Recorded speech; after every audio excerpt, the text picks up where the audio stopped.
The Washington spin machine, surprise, surprise, hard at work today. Republicans licking their chops to take down the current health care bill and pick off more Democratic incumbents come November.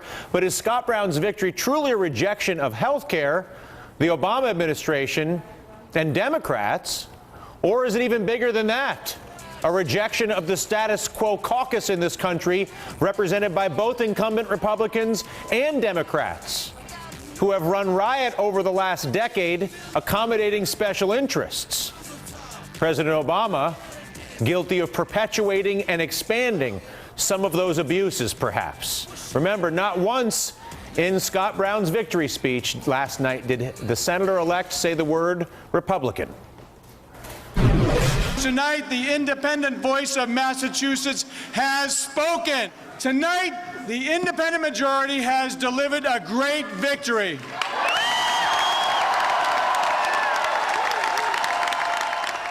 Well, joining us now, Indiana Republican Congressman Mike Pence, chairman of the House Republican Conference, and Congressman Pence, welcome back. It's nice to see you. How do you look at this in the context of the status quo?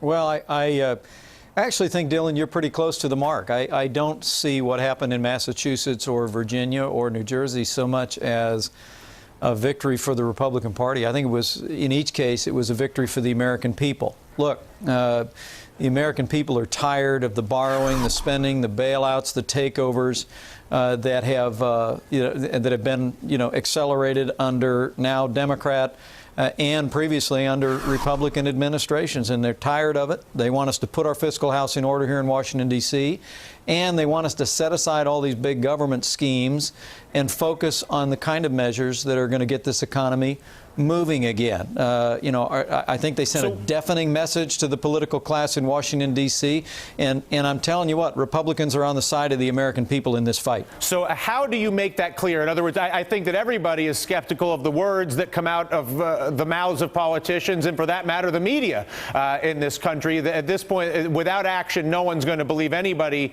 when it comes to going to the voting booths. What can Republicans lead, ask for, create in the agenda in the form of action, not rhetoric, that will validate some of what you just said? Well, I hope, Dylan, in my case, as you know, I fought against runaway federal spending back when Republicans were in charge. Yeah. I battled against an expansion of the Medicare prescription, with the Medicare prescription drug entitlement, even though it was my party in power in Congress and in the White House. And I think what you've got is a new generation of Republican leadership that in the last year demonstrated our willingness not only to stand against more borrowing and spending and bailouts and these government takeovers, but Republicans, I know it didn't get reported a lot, but Republicans had substantive alternatives on the economy, on the budget, on energy, on health care.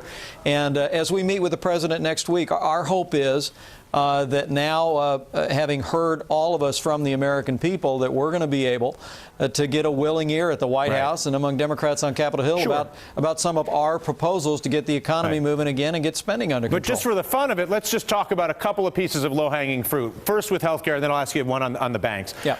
There's a legalized monopoly in health insurance with limited choice for individuals, limited portability for individuals, and yet they came in with a mandate that forced everybody to buy health insurance into an unreformed monopoly that simply caused those stocks to explode higher without liberating the real market forces in this country. How would you deal with something like those insurance monopolies in the employer-based system? Would you be willing to get into that hornet's nest? Don't you think you have to? I think you absolutely have to. And I think the American people know the way you can lower the cost of health insurance without growing the size of government is just let the American people purchase health insurance across state lines, the same way we buy auto insurance. I remember after I was on your show the last time, I think it was Senator Wyden who stopped me over in a hallway in the Senate and said, hey, saw you on television, and I'd love to get together and talk to you about my idea about allowing Americans to purchase around the country. You know, there are ideas here, medical malpractice reform, some reasonable national limits on punitive damages that would really focus on lowering the cost of health insurance and lowering the cost of health care. I don't think, and of course I'm not from Massachusetts and I don't vote there, but I don't think health care was the entire story in that race or in Virginia. But from the people I talked to on the ground, It was a major factor. Sure. You heard Scott Brown talking about it last night. The American people want health care reform, but I think whether it was Virginia, to some extent New Jersey or Massachusetts, they said not the big government takeover that's been moving through the Congress so far. And you and I both know you don't have to be Teddy Roosevelt to recognize that monopolies are bad for the future of America.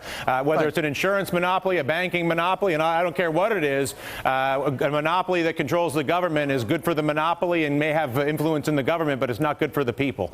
That's right. Thank you, Congressman. We really appreciate your time. Republicans, of course, calling Scott Brown's stunning victory in Massachusetts, at least some of them, and obviously Congressman Pence has his view and others have theirs, but there are some in the Republican Party basically say, listen, this is about the health care plan, point blank.